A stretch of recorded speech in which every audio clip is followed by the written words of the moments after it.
Assalamualaikum warahmatullahi wabarakatuh. Selamat pagi teman-teman Bapak Ibu Guru semua.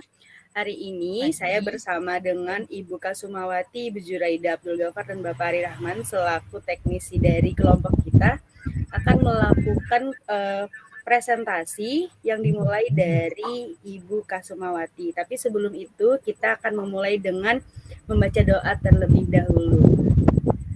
Baca doanya dari hati aja ya. Iya. Oke. Sebelumnya Ibu Kasumawati akan memulai presentasi dengan judul capaian pembelajaran. Untuk waktu dan tempat Ibu Kasumawati dipersilahkan. Terima kasih kepada moderator. Selamat pagi kawan-kawan semua. Sebelum memulai presentasi dari saya, kami dari grup A, bimbingan Pak Endarta itu sudah memasuki hari ke-6, di mana kami harus mempresentasikan hasil dari in-house training yang kami peroleh selama 5 hari ke belakang kemarin. Nah, kebetulan untuk saya sendiri itu akan mempresentasikan tentang capaian pembelajaran.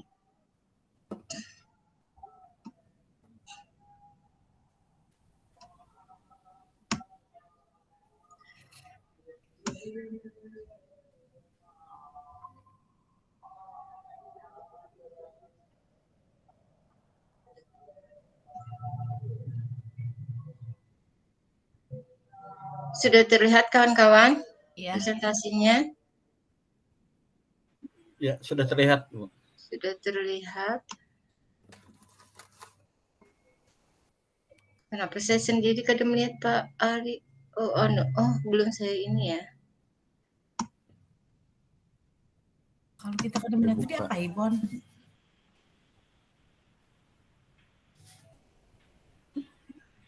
Nah, capaian pembelajaran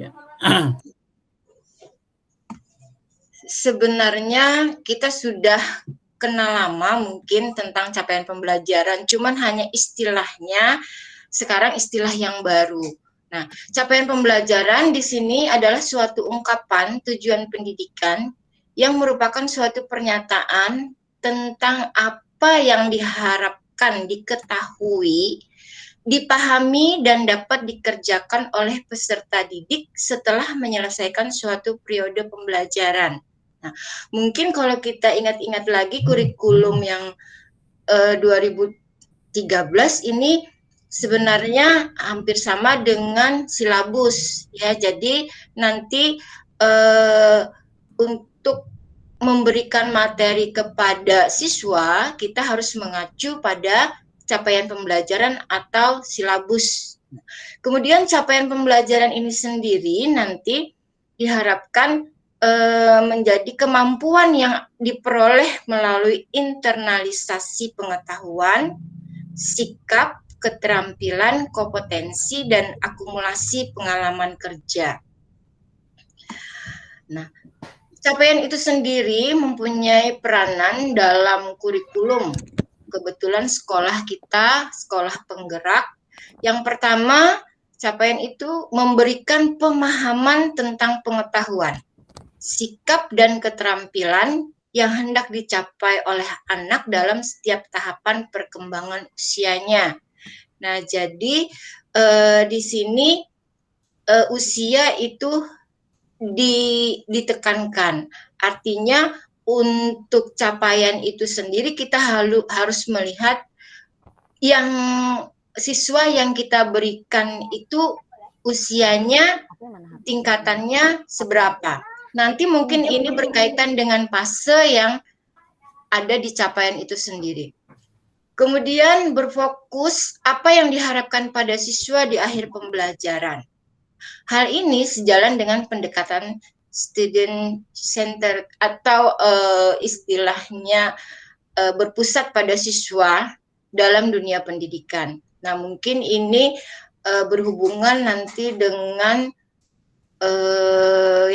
yang kemarin sudah kita pelajari tentang konsep pembelajaran dari Ki Hajar Dewantara. Jadi semuanya berpusat pada siswa, termasuk Merdeka Belajar. Kemudian yang ketiga, memuat sekumpulan kompetensi dan lingkup materi yang disusun secara komprehensif dalam bentuk narasi. Nah, jadi nanti komprehensif di sini mungkin mereka nanti kompetensinya, pengetahuannya lebih luas lagi, lebih mendalam lagi. Kemudian yang keempat, menjadi kompetensi pembelajaran minimal yang harus dicapai peserta didik untuk setiap mata pelajaran pada satuan pendidikan anak usia dini, pendidikan dasar, dan pendidikan menengah. Yang kelima, peran capaian itu sendiri mengembangkan dan menguatkan kompetensi dan karakter yang sesuai dengan profil pelajar Pancasila. Nah, mungkin ini tambahan dari kemarin-kemarin silabus ya. Jadi di sini ada profil pelajar Pancasila. Nah, kemudian komponen capaian itu sendiri sebenarnya terdiri dari apa saja ya. Nah, jadi dalam dokumen capaian pembelajaran terdapat 4 komponen. Di antaranya pertama adalah rasional mata pelajaran. Di sini memuat alasan pentingnya mempelajari mata pelajaran tersebut dan keterkaitan antara mata pelajaran dengan salah satu atau lebih profil pelajar Pancasila. Nah, karena di sini berkaitan dengan profil pelajar Pancasila, sebenarnya untuk pelajar Indonesia itu diharapkan mungkin akan beriman dan bertakwa kepada Tuhan Yang Maha Esa, berakhlak mulia, berkebinekaan global, bergotong royong, kreatif, bernalar kritis, dan mandiri. Mungkin itu yang berkaitan tadi dengan profil pelajar Pancasila. Kemudian komponen yang kedua, dia mempunyai tujuan mata pelajaran. Tujuan mata pelajaran itu kemampuan atau kompetensi yang perlu dicapai peserta didik setelah mempelajari mata pelajaran tersebut. Nah, jadi setelah belajar mata pelajaran itu, kemampuan siswa itu akan jadi seperti apa? Nanti dia mempunyai kompetensi apa? Yang ketiga, komponennya adalah karakteristik mata pelajaran. Di sini berisi deskripsi umum tentang apa yang dipelajari dalam mata pelajaran serta elemen-elemen atau standar atau domain mata pelajaran dan deskripsinya. Jadi di karakteristik ini itu nanti akan lebih spesifik, ada deskripsinya. Nah, kemudian yang keempat, komponen yang keempat adalah di sini ada fase nanti dalam capaian pembelajaran itu sendiri. Di sini berisi deskripsi yang mencakup pengetahuan, keterampilan, serta kompetensi umum selanjutnya diturunkan menjadi capaian pembelajaran menurut elemen yang dipetakan, menurut perkembangan siswa. Nah, jadi pembagian fase nanti dapat digambarkan seperti fase A, biasanya itu untuk SD kelas 1 sampai 2, fase B itu untuk SD kelas 3 sampai kelas 4, fase C untuk SD kelas 5 sampai kelas 6, fase D untuk SMP kelas 7 sampai kelas 9. Fase E pada umumnya untuk SMA kelas 10.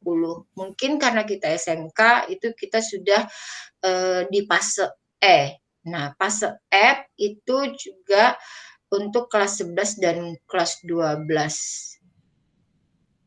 Nah, mungkin itu aja yang saya presentasikan. Terima kasih. Wassalamualaikum warahmatullahi wabarakatuh.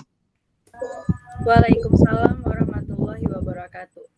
Ini tidak ada yang mau bertanya atau apa dengan Ibu Kasum?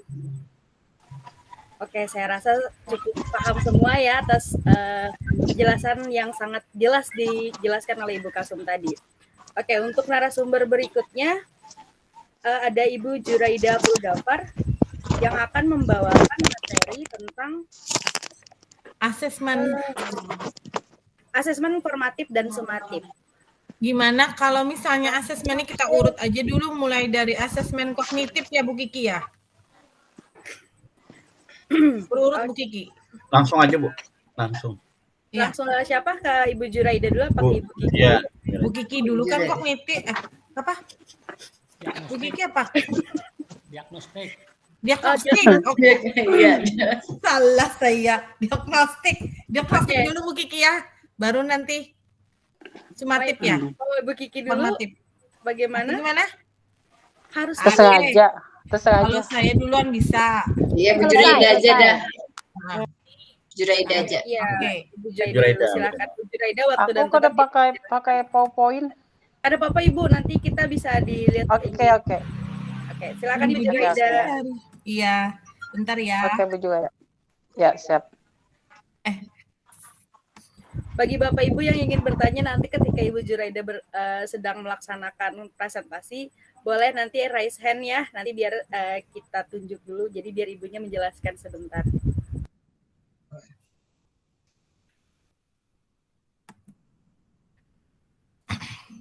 Terima kasih Bu Bone, waktu yang telah diberikan kepada saya. Saya di sini menjelaskan tentang konsep asesmen formatif dan sumatif. Bu Bone, kenapa kada kelihatan aku Bu Bone? Mohon maaf, kenapa Ibu? Mau presentasi Bu? Kecilan. Kecilan. Kelihatan. Kelihatan Bu. Nah, Kita bisa ngeliat Ibu kok nih. Jilbab Ibu merah. Iya. Tunggu. Aku lagi yang kedua. Nah gini ya, konsep asesmen formatif dan sumatif. Mungkin kita bertanya-tanya, apa sih sebenarnya asesmen ini? Asesmen seperti yang kita ketahui berarti adalah suatu penilaian. Tapi ada penilaian formatif dan sumatif. Kapan sih dilakukan formatif dan sumatifnya? Mungkin kita bertanya seperti itu ya, ibu-ibu, bapak-bapak ya. Nah, di sini dijelaskan yang jelas ya perbedaannya bahwa formatif adalah metode evaluasi yang dilakukan untuk proses pemahaman murid, kebutuhan pembelajaran, dan kemajuan akademik. Nah, asesmen formatif ini memantau pembelajaran murid ya, kemudian juga memberikan umpan balik berkala dan berkelanjutan. Kemudian juga bagi murid, asesmen formatif ini apa? Berfungsi membantu murid untuk mengidentifikasi kekuatan dan aspek yang perlu mereka kembangkan. Jadi nanti kita tahu kekuatan muridnya di mana, terus aspek apa yang perlu dikembangkan. Nah, itulah fungsi tes formatif. Kemudian bagi guru gimana? Tes formatif berfungsi apa? Memberikan informasi mengenai tantangan apa saja yang dihadapi murid dalam proses pembelajaran. Terutama pembelajaran proyek ya, sehingga dukungan yang memadai dapat diberikan oleh guru ya. Kemudian asesmen formatif dapat diberikan oleh siapa saja, oleh guru, teman, atau diri sendiri ya. Kemudian itu formatif, sedangkan sumatif itu apa? Metode evaluasi yang dilakukan pada akhir pembelajaran. Nah, biasanya ini yang melakukan siapa? Biasanya kita ada ulangan akhir semester ya. Biasanya yang melakukan adalah di kurikulum ya.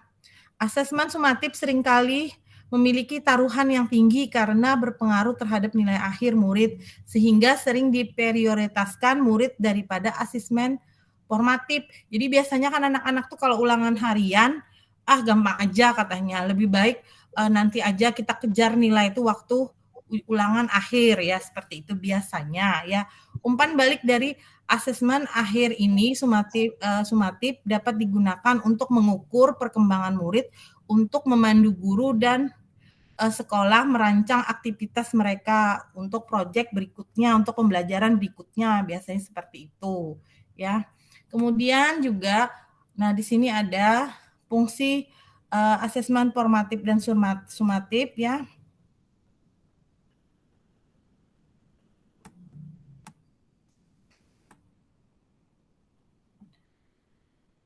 Nah di sini kondisi saat ini ada yang namanya assessment of learning, kemudian ada assessment for learning, ada assessment sebagai as learning seperti itu. Nah, itu pada kondisi saat ini. Sedangkan harapan kita sebagai guru ya dengan asesmen ini ada juga yang namanya di sini assessment learning, of learning, for learning, dan assessment as learning. Nah, biasanya ini pada kondisi saat ini assessment as learning ini ringan ini berarti apa ya, dianggap remeh gitu aja ya, sebenarnya ini tidak dititik beratkan. Nah, sedangkan pada kurikulum yang mendatang assessment as learning ini kita lebih kita titik beratkan.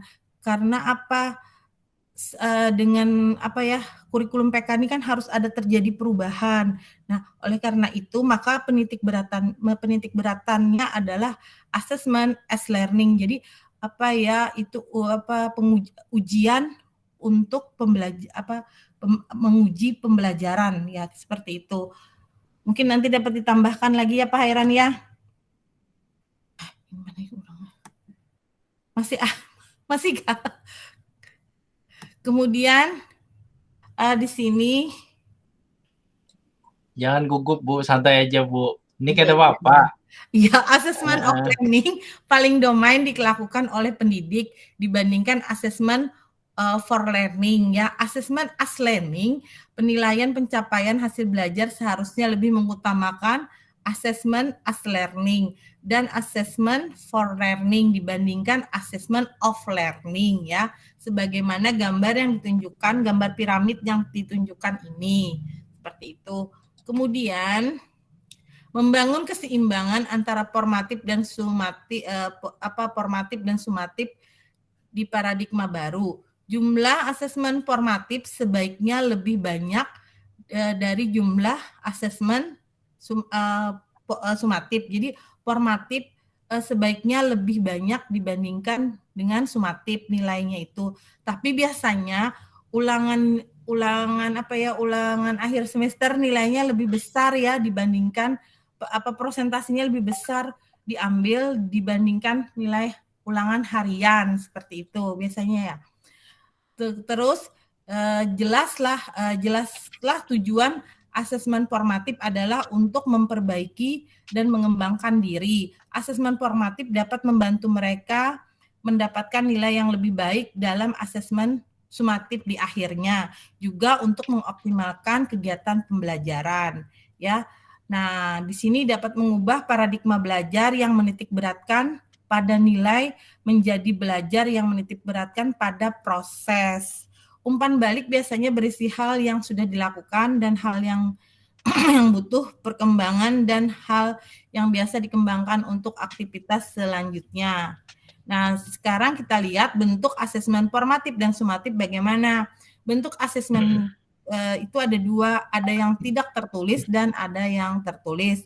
Yang misalnya tidak tertulis, misalnya pada saat diskusi di kelas, kemudian ada drama misalnya ya berkelompok, kemudian ada produk yang kita hasilkan, kemudian presentasi dan tes lisan.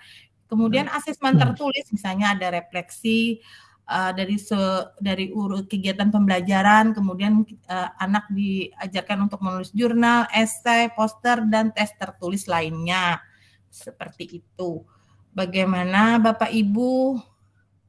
Mungkin sampai di sini dulu penjelasan saya. Bagaimana tanggapannya? Luar biasa. Ada yang ingin menambahkan? Ada yang ingin bertanya atau menambahkan? Cukup. Rasa saya bagus sekali Bu Juwaida. Lengkap. Bu Kiki, bagaimana Bu Kiki? Kebonnya. Bon. Oke, terima kasih banyak Ibu Juraida atas pemaparannya terkait dengan materi asesmen formatif dan sumatif. Oke, tadi saya waktu membuka sesi ini hanya keempat, ini saya ucapkan selamat datang kepada Bapak Hairan Hafizi, Ibu Daryani, Bapak Novi Bambang, dan Bapak Didi Noryadi. Saya tidak, Kak. Mohon maaf Ibu Kiki, di atas soalnya tempatnya di tempat saya. Selamat datang Ibu Kiki. Selanjutnya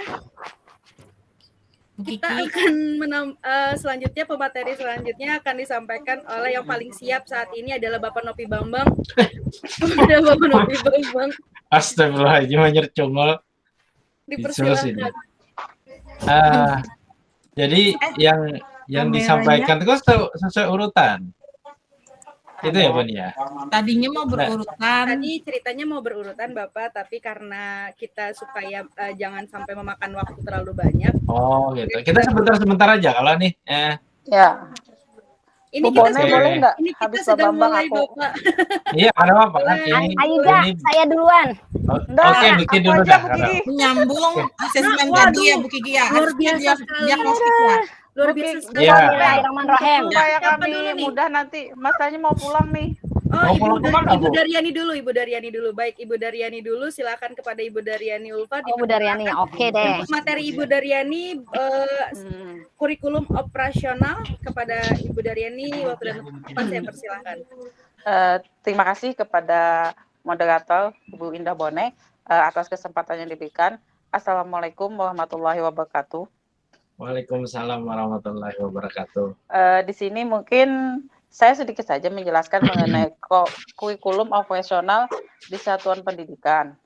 Nah, di dalam sini kita akan menjelaskan apa sih kurikulum operasional itu di dalam di satuan pendidikan. Itu disingkat dengan sepertinya KTSP, yang merupakan kurikulum operasional yang disusun, dikembangkan, dan dilaksanakan oleh setiap satuan pendidikan dengan memperhatikan standar kompetensi dan kompetensi dasar yang dikembangkan oleh Badan Standar Nasional Pendidikan atau BNSP.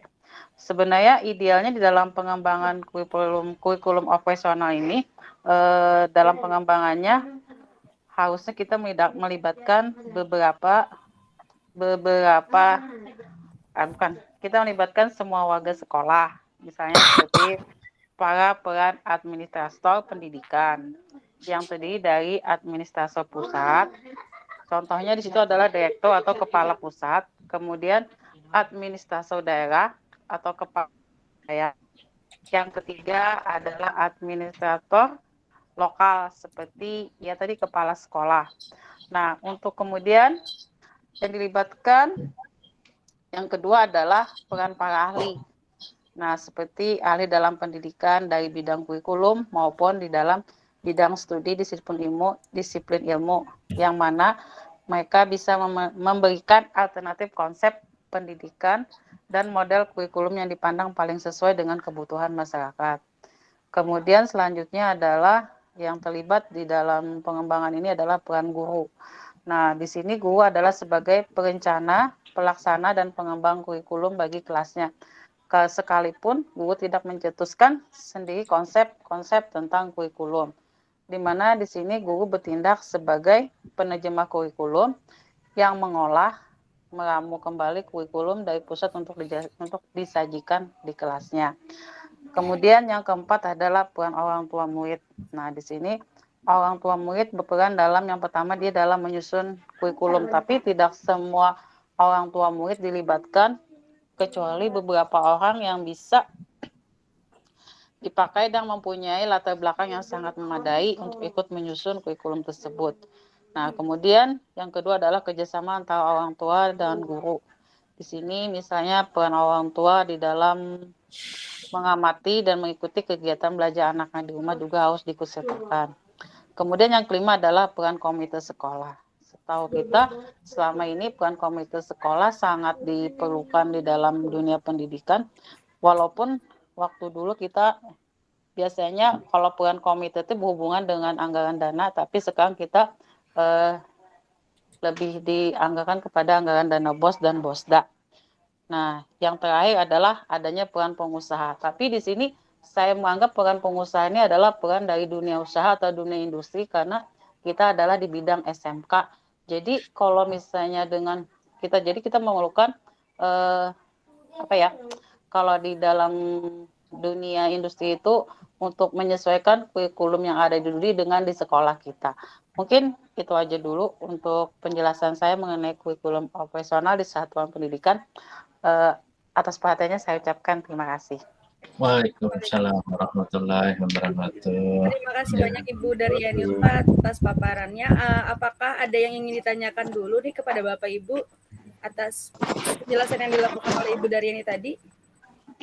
Atau sudah sangat mengerti? Wah, Masya Allah, luar biasa guru-guru di sini ya.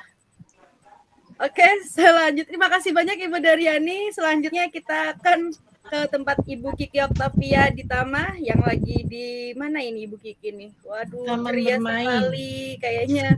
Taman kanak-kanak. Oke, taman kanak-kanak. Kepada Ibu Kiki Oktavia, waktu dan tempat saya persilahkan. Assalamualaikum warahmatullahi wabarakatuh. Terima kasih buat Waalaikumsalam. Waalaikumsalam warahmatullahi wabarakatuh. Terima kasih buat Bu Bone yang menjadi moderator pada malam hari ini. Perkenalkan dulu, nama saya Kiki Oktavia Aditama. Saya mencoba untuk mensimulasikan apa yang telah saya pelajari pada hari ini. Terima kasih Bapak Ibu semua yang hari ini sudah berhadir. Mudah-mudahan Bapak Ibu dalam keadaan sehat walafiat, tidak kurang suatu apapun, sehingga dapat mengikuti kegiatan ini sampai hingga selesai. Nah, sebelum kita memulai, lebih baik kita berdoa dulu menurut agama dan kepercayaan kita masing-masing. Mungkin ada yang bisa memimpin doa, Pak Ari atau Pak Bambang atau Pak Didi bisa memimpin doa untuk memulai acara pada hari ini. Silakan. Baiklah, Assalamualaikum warahmatullahi wabarakatuh. Untuk memulai presentasi dari Ibu Kiki Aditama, Kiki Oktavia Aditama SPD, kita berdoa bersama-sama memohon kepada Allah Subhanahu wa Ta'ala agar presentasi hari ini bisa berjalan dengan baik dan bisa disampaikan dengan baik. Apabila ada pertanyaan apapun akan bisa kita tanyakan nanti dengan Ibu Kiki. Oke, baiklah kawan-kawan, kita berdoa menurut agama dan kepercayaan kita masing-masing. Berdoa dimulai.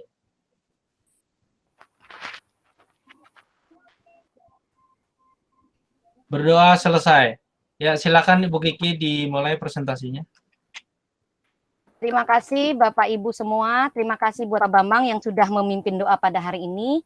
Alhamdulillah kita sudah memulai acara berdoa dan selanjutnya adalah acara saya adalah berdiskusi sebelum kita memulai pada materi yang nanti akan saya informasikan. Nah, silakan Bapak Ibu di chat room sudah saya kasih www.menti.com. Silakan Bapak Ibu menicip www.menti.com. Silakan nanti akan muncul di layar. Apa ini? Ya, silakan Bapak Ibu. Ya, udah. Sudah, nggih. Sebentar saya share dulu punya sayanya. Saya share ya Bapak Ibu. Saya izin untuk men-share. Sebentar, saya ini share-nya mana? Nah, saya share dulu. Sebutkan tujuan asesmen kognitif. Oke. Finish apa? Oke, bentar Bu Bapak Ibu sebelum saya mulai. Nah, silahkan Bapak Ibu sudah menjawab pertanyaannya. Nah, di layar monitor ini sudah kelihatan? Udah. Sudah? Namanya ganti ya Bu Kiki ya, Kate ini ya? Iya. Nah, silakan. Nah, ini sudah ada 1, 2, 3, 4, 5, 6, 7. Berarti sudah ada yang menjawab 7 orang. Oke. Ya, sudah ada yang menjawab 7 orang ya, Bapak Ibu ya. Nah, silahkan. Ya, yang akan cepat menjawab dia akan mendapatkan poin. Nah, yang kedua silahkan Bapak Ibu pilih salah satu jawaban tentang asesmen diagnostik. Apa itu? Ada tidak, Pak? Lanjut. Ada. Ya, nah ternyata hanya 3 orang yang menjawab benar. Ya, ada 4 orang. Mohon maaf, ada yang 4 orang menjawab benar. Oke, Bapak Ibu lanjut. Saya akan lanjut lagi. Nah, sudah terakhir Bapak Ibu bisa melihat? Apa finish? Ya, finish Bapak Ibu. Silahkan. Klik finish ya? Iya, pilih finish atau pilih lobs. Kalau lob? Kalau lob berarti Bapak Ibu mencintai saya. Waduh. Ini saya banyak. Cari laki pian kena. Finish gimana finish? Oke. Sudah ya Bapak Ibu ya? Finishnya ada tulisannya? Ya. Sudah. Oke. Sip. Oke, sekarang akan saya lanjutkan dengan kita berdiskusi. Nah, dari apa yang tadi sudah Bapak Ibu lihat, Ini saya klik adakah ya? ya klik finish Bu. Udah. Kalau usah diperhatikan lagi itu boleh kan? Ya. Ya. Nah, kira-kira Bapak Ibu tentang asesmen diagnostik adakah yang bisa menjelaskan? Ayo Bapak Ibu. Ini kita adalah materi awal yang mungkin Bapak Ibu belum mengetahuinya. Jadi kalau misalnya Bapak Ibu, kita kan sharing ya Bapak Ibu di sini bukan untuk menjustis atau mengatakan bahwa yang satu salah atau yang satu benar, begitu. Ya. Silakan mungkin Bu Juraida. Nah, ya oke, Bu Juraida dulu untuk mungkin memulai untuk diskusi Ya, kita hari terima kasih ini. Bu Kiki. Ya, terima kasih Oke. Bu Kiki. Ya, memang selama ini yang kita tahu kan asesmen itu cuman formatif, sumatif, ya, ada ulangan, Atau asesmen kan penilaian sumatif, paling ya ulangan akhir, kemudian juga formatif, ulangan umum ya gitu ya. Nah, kalau diagnostik ini kira-kira gini ya Bu Kiki ya. Ini kita sebelum anak memulai pembelajaran kita harus tahu dulu ya latar belakang mereka gitu ya. Yang saya ketahui kira-kira seperti itu. Oke, terima kasih atas jawaban Bu Juraida. Mungkin saya lemparkan ke teman-teman. Mungkin ada yang mau menambahkan atau ada mau yang istilahnya memberikan pendapat yang berbeda. Bu Kiki. Oke, silahkan Bu Kasum. Silahkan Bu Kasum. Kira-kira asesmen diagnostik itu kalau kita lihat tayangan Bu Kiki yang pertama tadi, mungkin kita mengetahui kompetensi awal siswa dulu ya Bu Kiki. Oke, berarti di sini poinnya adalah kompetensi awal ya Bu ya. Nah, ya dari jawaban Bu Juraida dan Bu Kasum adalah kompetensi awal. Bu. Oke, silakan Belum, Bu, Pak Ari. nambahan, Bu. Ya, silakan Pak Ari. Ya. Jadi di asesmen diagnostik yang pernah saya baca ya kemarin itu adalah terdiri dari dua hal, yaitu kognitif dan non-kognitif. Benar tadi yang ketika ada tadi Bu Juraida dan Bu Kasum tadi menyampaikan adalah kemampuan awal, berarti itu ranahnya ke kognitif ya. Jadi kompetensi awal yang mereka miliki. Jadi sebelum kita melangkah ke pembelajaran selanjutnya, maka kita harus ada asesmen diagnostik yaitu kognitif dulu, semacam mungkin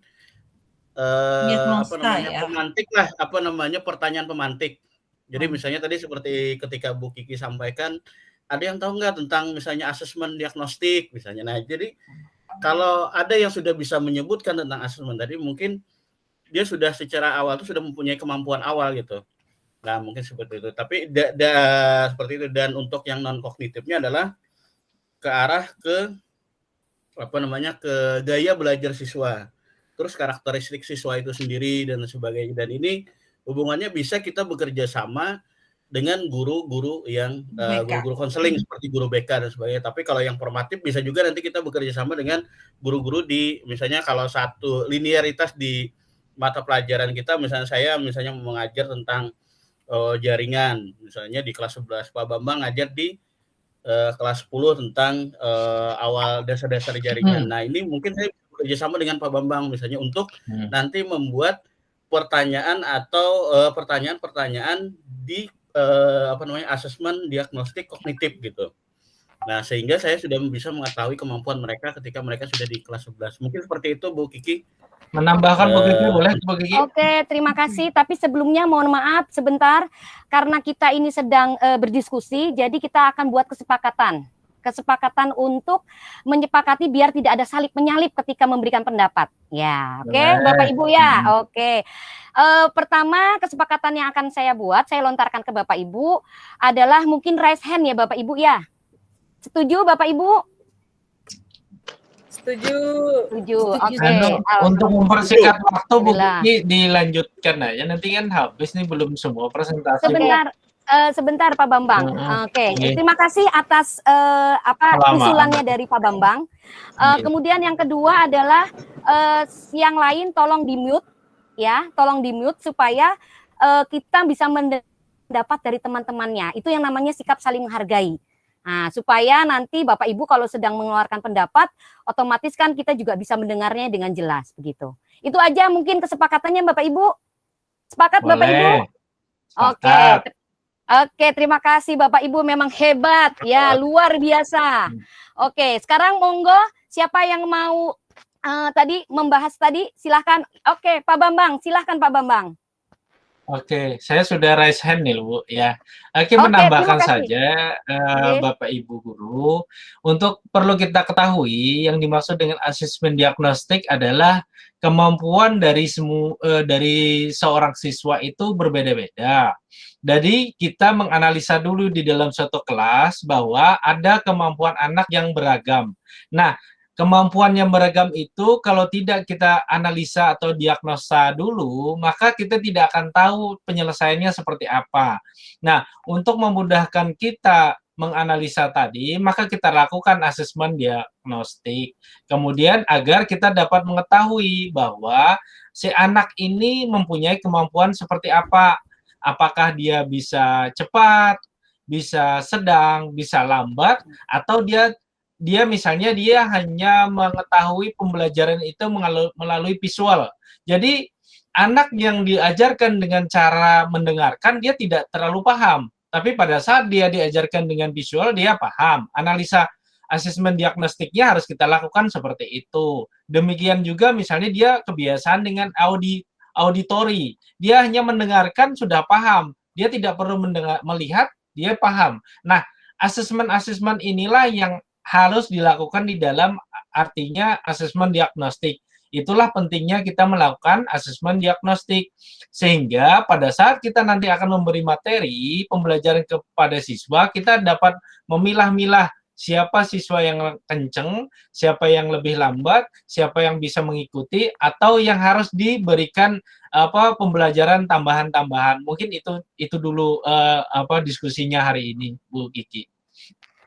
Oke, terima kasih Pak Bambang. Ternyata Pak Bambang sangat luar biasa menjelaskannya rinci dari awal sampai habis ya. Oke. Belajar, Bu. Oke, kita sama-sama belajar Bapak Ibu di sini. Jadi kita sharing ilmu ya, bukan kita saling mendahului, tetapi kita di sini sharing ilmu karena memang kita masih dalam rangka belajar. Nah, untuk mempersingkat waktu, oke, dari jawaban teman-teman semua itu keren sekali. Dan mungkin saya sedikit ingin menegaskan saja. Nah, mungkin saya akan menampilkan presentasi saya. Oke, permisi ya Bapak Ibu, saya akan menampilkan. Oke, mohon maaf saya pakai Google Slide karena ini zaman industri 4.0, maka saya akan mencoba untuk semuanya berbasis cloud computing atau Google Drive. Oke, Bapak Ibu, sekarang saya akan kelihatan Bapak Ibu semuanya? Kelihatan, Bu. Kelihatan, Bu Kiki. Oke, mohon maaf saya salah picik. Ternyata saya juga harus belajar juga. Iya, oke.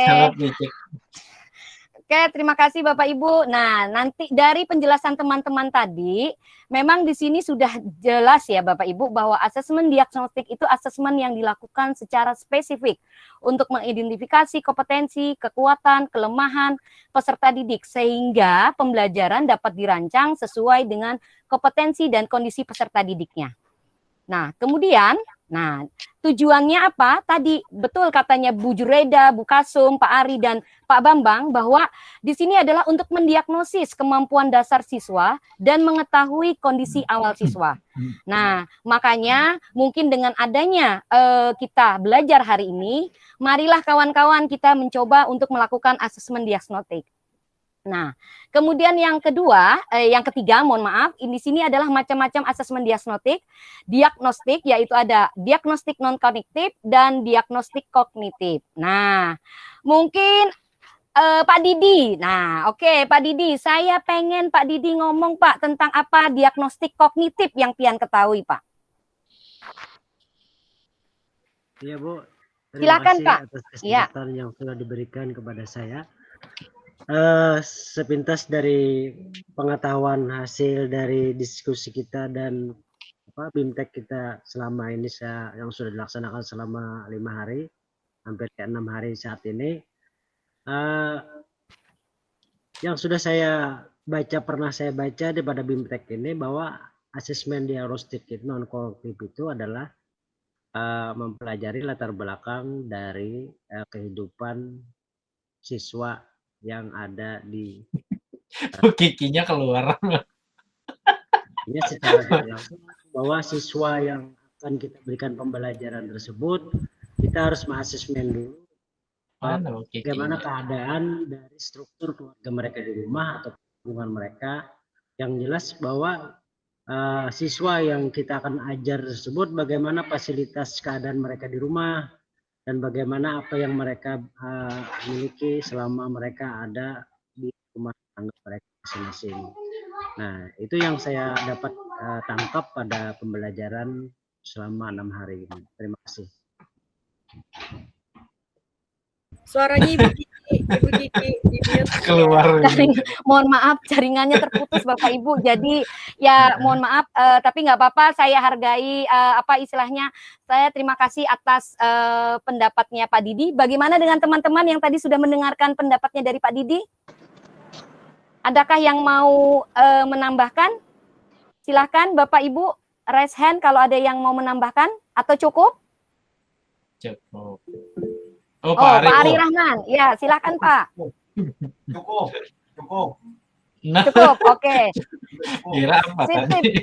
Bagus ide menyampaikan tentang asesmen diagnostik non kognitif, yaitu bagaimana kita melihat kondisi dari siswa ya, kondisi kehidupannya. Ya, itu akan mempengaruhi tadi gaya belajar ataupun juga ada kondisi tentang karakteristik siswa dalam belajarnya seperti apa. Misalnya ada yang lebih senang melihat video saja atau mendengarkan dan sebagainya, itu di asesmen diagnosis itu kita buat gitu. Jadi mungkin instrumen-instrumen tersebut mungkin sudah ada di guru BK yang mungkin bisa kita kolaborasikan. Mungkin seperti itu Bu Kiki. Oke, terima kasih Pak Ari yang sudah menambahkan seperti itu. Oke, saya akan sedikit melanjutkan presentasi saya. Oke, Bapak Ibu. Nah, sudah kelihatan Bapak Ibu? Sudah kelihatan Bapak Ibu? Sudah, Ibu. Oke.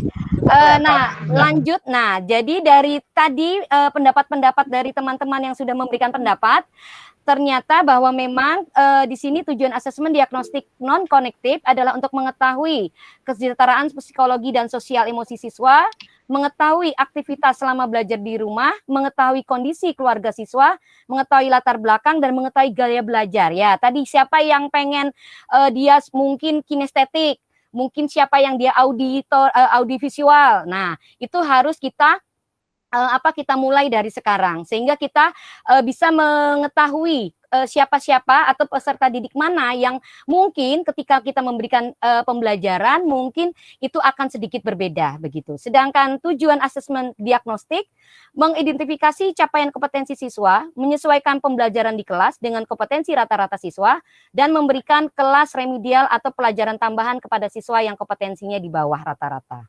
Oke, nah sekarang saya ada pertanyaan Bapak Ibu.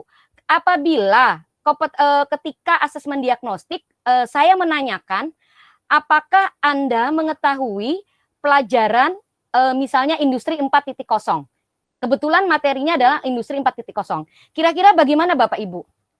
Apakah itu benar termasuk asesmen diagnostik kognitif atau non kognitif? Mungkin ada yang bisa memberikan pendapat, Bapak Ibu? Itu respon siapa itu? Oke, sebentar Pak Ari Bapak Ibu. Ari. Oke, silahkan Pak Ari. Kalau menurut saya itu asesmen diagnostik kognitif Ibu Kiki, ya, karena berhubungan dengan kompetensi ya yang akan dicapai siswa nantinya. Oke, berarti asesmen kognitif, diagnostik kognitif. Mungkin nah, di sini kebetulan ada Bapak Heran. Nah, oke Bapak Heran. Bagaimana Pak, menurut Bapak mengenai asesmen itu Pak? Si Dinten nonton aja, Pak. Kita kuning. Alhamdulillah. Mumpung Pak Heran hadir, ya kalau? Ya, betul. Ya, lanjut ke Bapak. Ya Pak Heran, silakan Pak. Lanjut. Memori. Oke, mungkin Pak Bambang, bagaimana Pak? Satu lagi. Itu Pak Heran sudah mau menjawab, Bu. Silakan. Mau menjawab, oke, silahkan Pak. Apa tadi, Bu? Kalau misalnya Pak, pertanyaannya adalah apakah Anda mengetahui tentang industri 4.0? Kebetulan materinya adalah tentang industri 4.0. Apakah itu asesmen non kognitif ataukah diagnostik diagnostik kognitif? Begitu, Pak. Oke. Terima kasih Bu Kiki. Yang jelas kita harus mengetahui dulu apa itu asesmen diagnostik dan apa yang non kognitif atau yang kognitif, itu dulu ya. Nah, setelah kita mengetahui, maka kita bisa mengetahui apakah tersebut bisa masuk ke dalam apa tadi ya, yang 4.0. Industri 4.0 Pak. 4.0. Nah, di sini tentunya dulu untuk asesmen diagnostik non kognitif, tentunya kita di sini untuk mengetahui awal pembelajaran dilakukan untuk menggali hal-hal. Misalkan untuk kesejahteraan psikologi dan sosial emosi siswa, untuk aktivitas siswa selama belajar di rumah, kemudian kondisi keluarga dan pergaulannya itu. Nah, apalagi untuk di saat-saat sekarang ini, di masa-masa pandemi ini, kita sulit untuk mengetahui hal-hal tersebut itu, apalagi untuk asesmen diagnosis non kognitif ini. Nah, mungkin dengan adanya pembelajaran 4.0 industri ya. 4.0 ya. Nah, mungkin ini bisa membantu untuk melaksanakan asesmen ini. Mungkin seperti itu aja dari kita yang kita ketahui, gitu kan.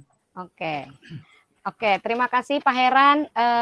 Mungkin istilahnya dari kesimpulannya bahwa memang ini termasuk asesmen diagnostik. Nah, itu tetapi mungkin yang tadi disampaikan Pak Ari, mungkin jangan sama Pak Heran, mungkin di awal. Jadi untuk termasuk asesmen diagnostik kognitif. Oke, bagaimana Bapak Ibu, sepakat?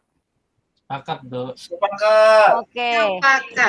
Oke, selanjutnya adalah lanjut sedikit lagi saya menyampaikan tentang ini ya, karena memang kebetulan tidak terlalu banyak. Nah, jadi asesmen diagnostik tadi yang seperti rekan-rekan sudah mengemukakan pendapatnya bahwa pada awal pembelajaran harus menggali kesejahteraan, aktivitas, kondisi keluarga dan gaya belajar.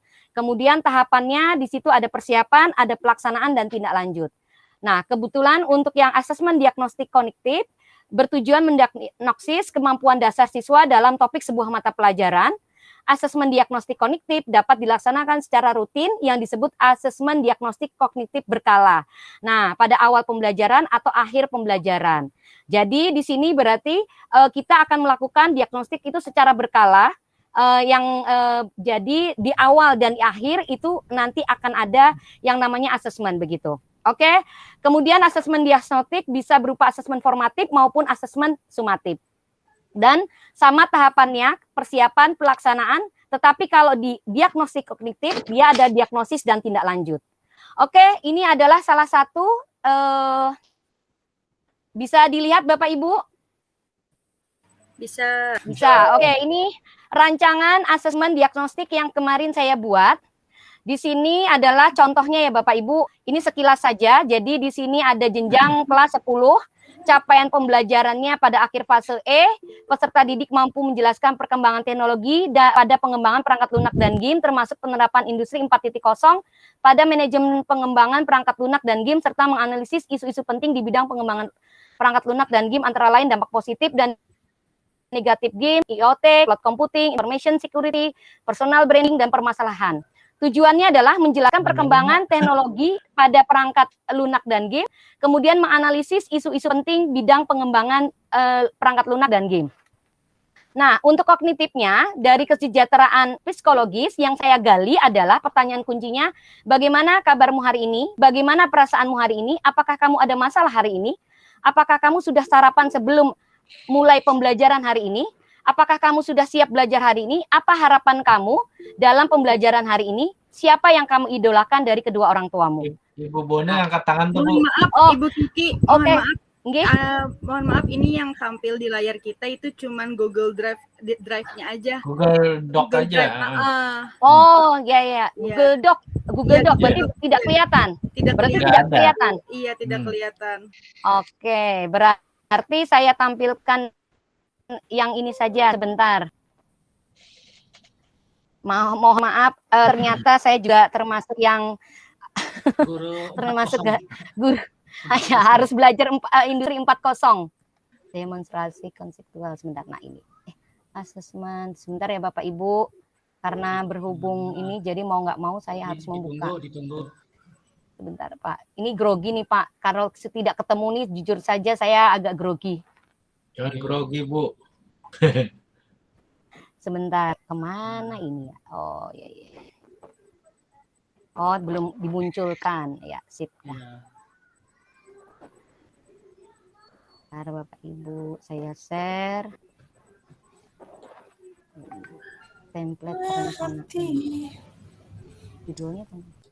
Oh, Ibu Juraida, mohon maaf bisa mikrofonnya di mute. Oh iya. Ya. Mohon maaf, ini sudah kelihatan Bapak Ibu? Inggi, sudah Ibu. Oke, terima kasih. Jadi tadi sudah saya jelaskan tentang yang kesejahteraan psikologis dan sosial emosi siswa. Kemudian kalau aktivitas siswa belajar di rumah, apakah kamu melaksanakan ibadah pagi ini sebelum mulai pembelajaran? Apa saja kegiatanmu yang paling kamu sukai dan tidak kamu sukai ketika belajar di rumah? Apakah kamu membantu orang tua sebelum atau setelah pembelajaran? Berapa lama kamu melakukan kegiatan yang paling disukai? Apakah kamu bekerja sambil belajar? Nah, itu yang untuk aktivitas. Sedangkan untuk kondisi keluarga dan pergaulan siswa, bagaimana keadaan keluargamu? Ya? Ya, Bu. Ya, Bu. Kenapa, Bu? Lanjut. Tadi kena kedengaran. Oke. Dengan siapa kamu tinggal? Siapa yang menjadi tulang punggung keluarga? Di mana kamu tinggal? Berapa jumlah saudaranya? Apakah kamu mempunyai laptop dan gawai? Apakah di rumahmu ada fasilitas internet? Apakah kamu keluar malam setiap hari? Jam berapa biasanya kamu pulang ke rumah? Apakah orang tuamu mengetahui kamu keluar malam setiap hari? Kemudian untuk gaya belajar, apakah kamu menyukai membaca? Apakah kamu menyukai menulis? Apakah kamu menyukai musik? Apakah kamu termasuk siswa yang harus mandiri? Apakah kamu termasuk siswa yang mengikuti semua permintaan gurunya? Itu dari gaya belajar, karakter, dan serta minat siswa. Langkahnya adalah pertama persiapan, siapkan alat. Mohon maaf, ini tidak ada alat ya, karena kita itu adalah tanya jawab. Jadi mohon maaf tidak ada alat untuk ekspresi emoji, hanya membuat daftar pertanyaan kunci, kemudian pelaksanaannya memberikan penguatan pertanyaan lanjutan pada peserta didik, arahkan dan langsung menjawab jika peserta didik balik bertanya, beri waktu peserta didik untuk menjawab pertanyaan yang diajukan. Jika merasa kesulitan, kita harus menyederhanakan pertanyaan dengan menggunakan bahasa yang lebih mudah dipahami. Jadi alat bantu yang dibutuhkan adalah instrumen assessment yang berupa Google Form, kemudian laptop HP, kuota internet, dan ataupun alat tulis. Kemudian melakukan tindak lanjutnya adalah melakukan identifikasi bagi siswa yang memiliki emosi negatif dan positif. Jadi tidak cuma negatif, tapi yang positif juga harus kita identifikasi. Kemudian mengelompokkan siswa-siswa berdasarkan hasil identifikasi tersebut, memanggil siswa yang memiliki emosi negatif, mengajak diskusi 4 mata untuk menentukan penyelesaiannya. Tapi bukan kita menggurui, tetapi kita berusaha menjadi coach. Jadi kita menggali dia apa permasalahannya. Jadi bukan kita yang selalu mentreatment, kamu harusnya begini loh, bukan. Tetapi dari kita bertanya bukan apakah, tetapi harus dimulai dari 5W. Apa, why, bagaimana, di mana, kapan, dan how, ya, bagaimana. Kemudian who. Jika diperlukan, komunikasikan permasalahan tersebut dengan orang tua, lakukan asesmen diagnostik kognitif secara berkala. Itu untuk yang asesmen diagnostik kognitif. Sedangkan kalau asesmen diagnostik kognitif, yaitu melakukan istilahnya bisa di awal pembelajaran, yaitu pretest. Nah, ini kebetulan soalnya. Kemudian langkah-langkahnya, persiapannya menentukan jadwal. Jadi alat bantunya nanti saya akan memberikan tabel berupa Excel. Kemudian pelaksanaannya itu dengan memberikan asesmen untuk semua siswa baik yang belajar di rumah maupun di sekolah. Jadi bisa melalui diupload ke Learning Moodle atau melalui Google Form. Tapi karena ini sekarang harus menggunakan Moodle, jadi saya akan menggunakan saya upload di Learning Moodle. Kemudian tindak lanjutnya melakukan diagnosis penilaian hasil asesmen. Kemudian dari hasil itu kemudian saya bagi 2 atau sampai 3 kelompok dari yang mulai mungkin paham sebagian sampai yang tidak paham begitu. Kemudian lakukan penilaian pembelajaran topik yang diajarkan sebelum memulai pembelajaran baru. Kemudian kalau untuk tindak lanjutnya, nanti ada remedial dan pengayaan. Untuk remedial berarti untuk yang kelompok yang tidak paham atau paham sebagian, sedangkan untuk yang pengayaan itu adalah untuk kelompok yang paham. Mungkin itu dulu yang saya sampaikan. Mohon maaf atas mohon maaf apabila ada kata-kata yang tidak berkenan di hati Bapak Ibu. Wassalamualaikum warahmatullahi wabarakatuh.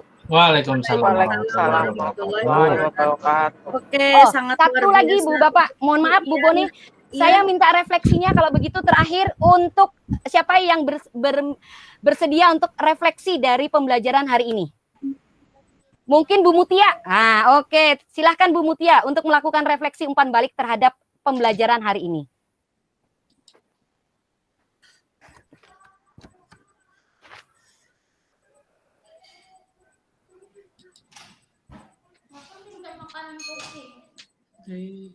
Mute Ibu Mutia, suaranya di mute itu. Belum masuk suara Ibu Mutia. Headsetnya tuh diarahkan ke mic dari headset yang dulu. Headsetnya, mic-nya tadi nggak dicoba tuh. Oke, mungkin Ibu Kiki kalau diizinkan, misalkan Ibu Mutia nanti akan menuliskan refleksi umpan baliknya di chat aja Ibu Kiki, karena kita waktunya yang sangat-sangat terbatas, masih ada 6 orang lagi ya.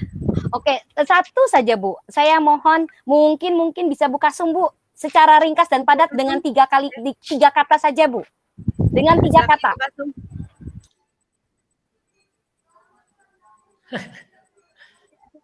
Saya Kak Bu Kiki. Ya, silahkan Bu. 3 kata saja Bu dari pembelajaran hari ini Bu, refleksinya Bu. Mengenai materi ya Bu. Diagnostik, asesmen diagnostik. 3 kata ya Bu. Asesmen diagnostik dilakukan di awal. Harus dilakukan. Oke, sip. Terima kasih Bapak Ibu. Selamat Bapak Ibu, guru-guru hebat. Akhirnya mohon maaf selesai hari ini. Untung udah pelajaran itu Pak Ari banget tangan Pak. Silakan Pak Ari sebelum ditutup. Untung udah sombong. Aku senang sekali. Ibu Kiki luar biasa. Bahagialah biar. Bapak Ibu. Oke, terima kasih. Mohon maaf apabila ada kata kesalahan dari saya.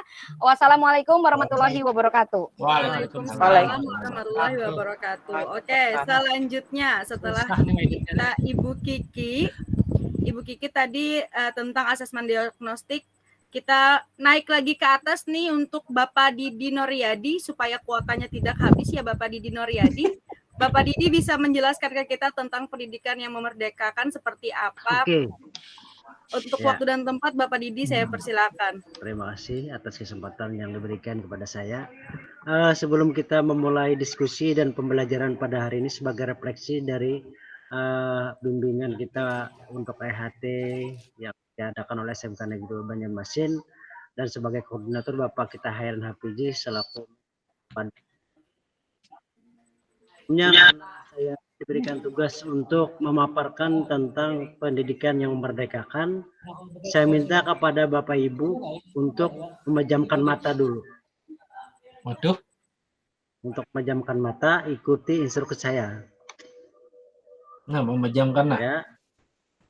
Saya sudah terpejam. Saya sudah terpejam. Tolong sebutkan. Yang berbunyilah Pak Arya. Merdeka, merdeka, merdeka. Merdeka. Merdeka, merdeka, merdeka. Merdeka.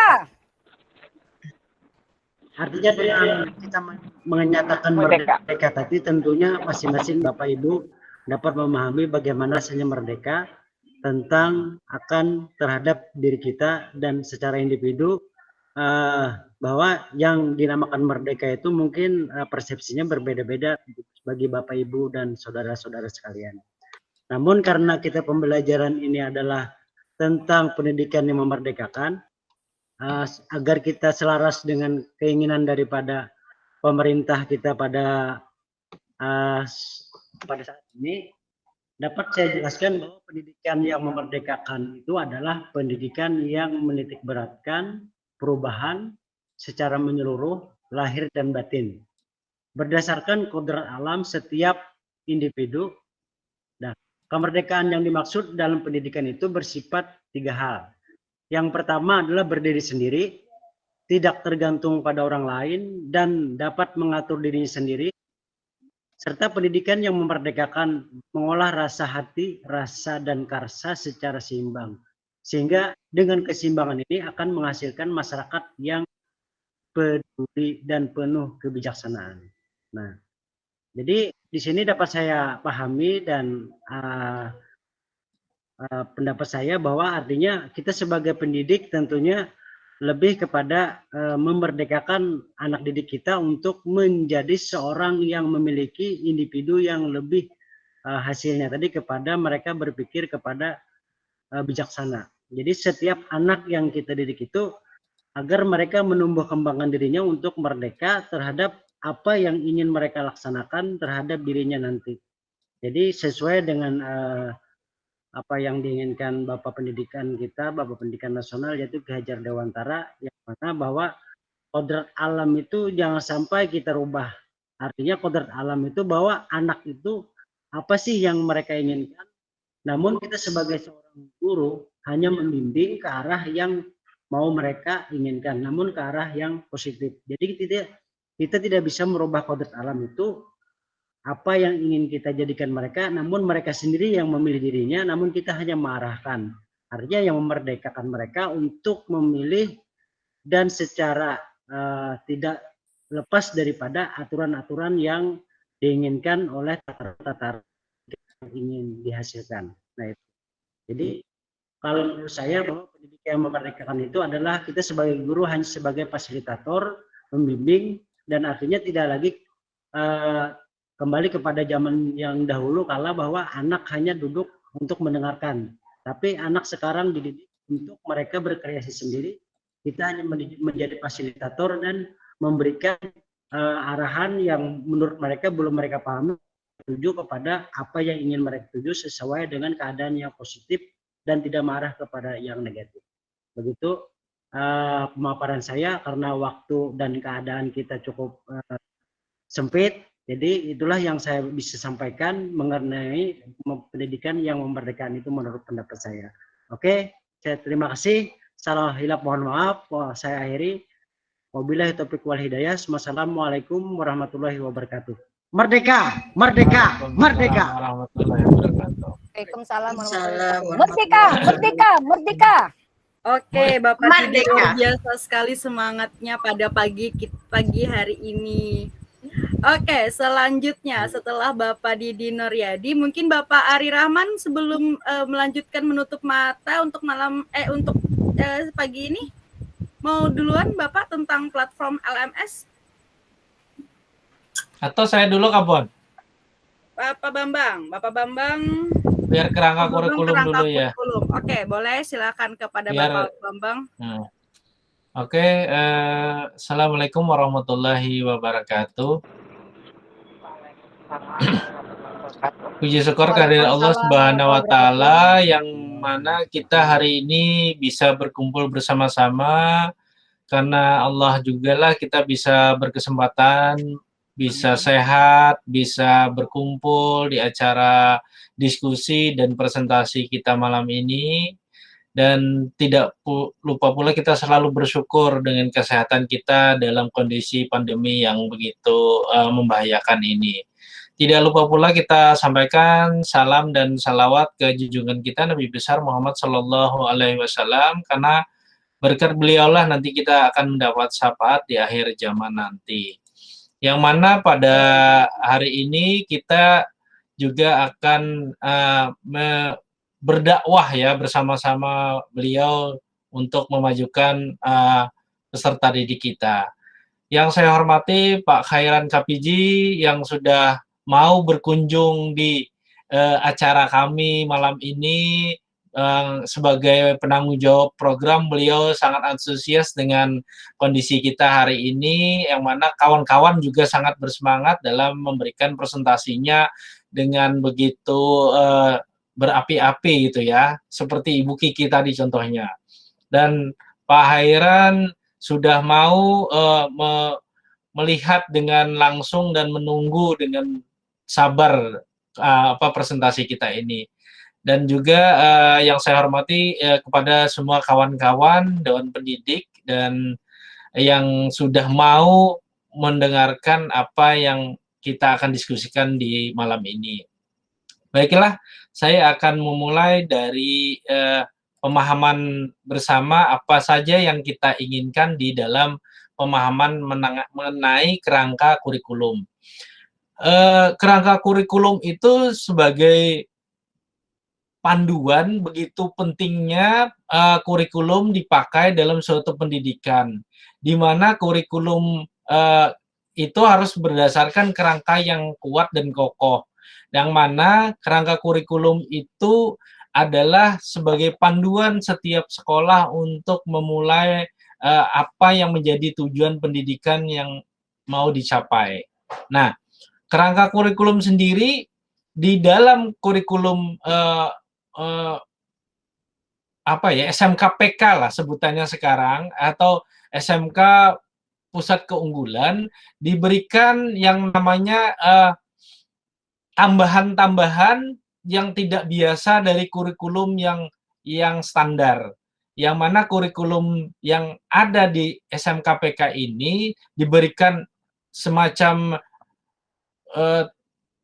stimulus atau tambahan supaya anak yang menjadi SMK-PK ini benar-benar nanti yang keluar dari SMK itu tidak hanya sekedar anak yang pada umumnya seperti biasanya, tapi benar-benar unggul yang menjadi pusat keunggulan di dalam sekolah tersebut. Nah, tambahan-tambahan dari kerangka kurikulum SMK-PK ini adalah ada namanya profil pelajar Pancasila, di mana di profil pelajar Pancasila ini mereka benar-benar akan dimasukkan nanti di dalam pembelajaran itu apa saja yang menjadi bentar, saya sambil belajar juga baru dikasih tadi ya. Terima kasih untuk Ibu Bone yang sudah memberikan sedikit pemahaman ke saya, di mana di SMK PK ini atau pusat keunggulan ini sebenarnya hanya meneruskan dari kurikulum-kurikulum sebelumnya. Tapi intinya di dalam kurikulum, kerangka kurikulum yang akan kita bentuk itu semua selalu ada namanya kompetensi, selalu ada namanya pembelajaran yang akan diberikan. Nah, tambahannya adalah di dalam ini adanya karakter Pancasila. Nah, yang mana sebenarnya di dalam pemahaman kerangka kurikulum SMK-PK ini atau sekolah penggerak ini basisnya sama, berbasis kompetensi, di mana di situ selalu ada namanya pengetahuan, keterampilan, dan sikap yang di mana menjadi satu kesatuan proses sehingga membangun kompetensi yang utuh dinyatakan sebagai capaian pembelajaran. Yang mana di kerangka kurikulum yang terdahulu belum ada yang namanya capaian pembelajaran. Nah, kemudian di SMK PK ini kerangka kurikulumnya juga ada namanya pembelajaran yang fleksibel, di mana capaian pembelajarannya sekarang tidak lagi disebut kelas ya, tapi dia disebut fase.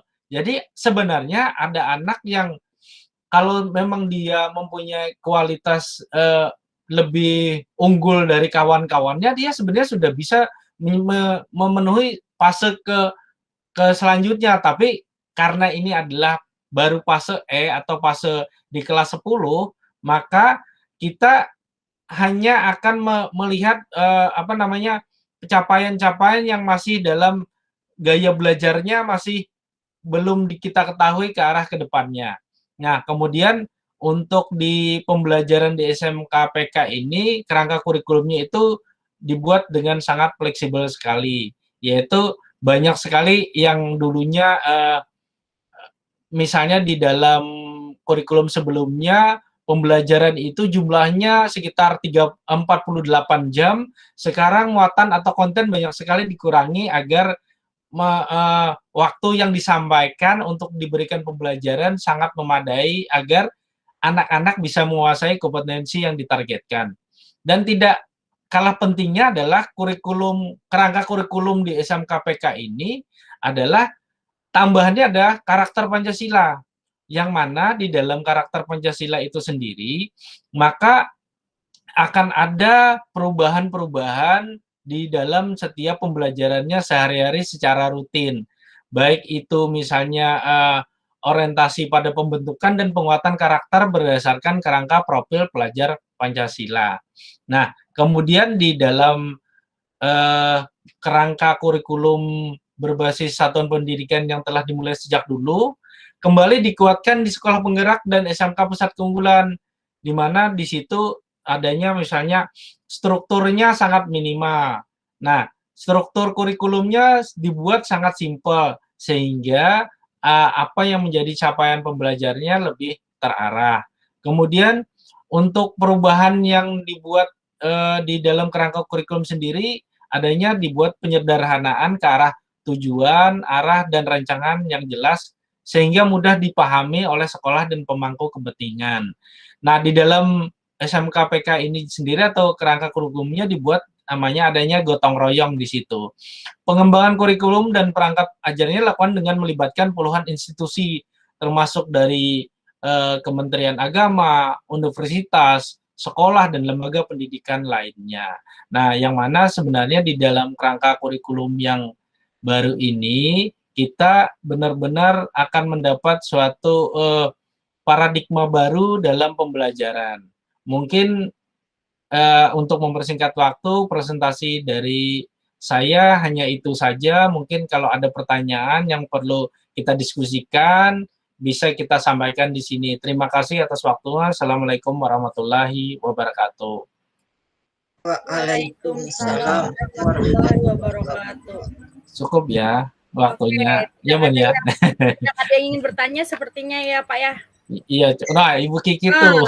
Ibu Kiki ada yang silakan Ibu Kiki. Oke, silakan Ibu Kiki. Yo. Di mute Ibu Kiki, di mute suaranya. Terima kasih Bu Bone yang telah memberikan kesempatan saya untuk menanyakan. Mohon maaf, pertanyaannya bagaimana Pak menyusun kerangka kurikulum ini? Apakah setiap tahun berubah ataukah mengikuti zaman seperti pendidikan juga? Kita kan mengikuti zaman nih. Nah, otomatis kerangka kurikulum itu kan berhubungan dengan visi misi sekolah. Betul. Nah, ya, jadi apakah berubah mengikuti zaman seperti pendidikan kita juga, ataukah tetap? Karena kalau misalnya tetap, nanti apakah sesuai dengan zamannya yang akan depan? Kayaknya generasi 4.0, generasi Z gitu kan? Mungkin nanti akan setelah berapa tahun, 1 tahun kemudian mungkin bukan lagi generasi Z, mungkin generasi Y begitu. Nah, jadi pertanyaan saya, apakah kerangka kurikulum ini bisa berubah? Berapa lama kurikulum ini bisa dirubah begitu? Terima kasih Pak. Baik, langsung ya Bu Bone ya, dijawab atau gimana Bu Bone? Ada lagi yang ingin bertanya? Sebaiknya langsung Pak, biar langsung aja ya, biar mempersingkat waktu ya.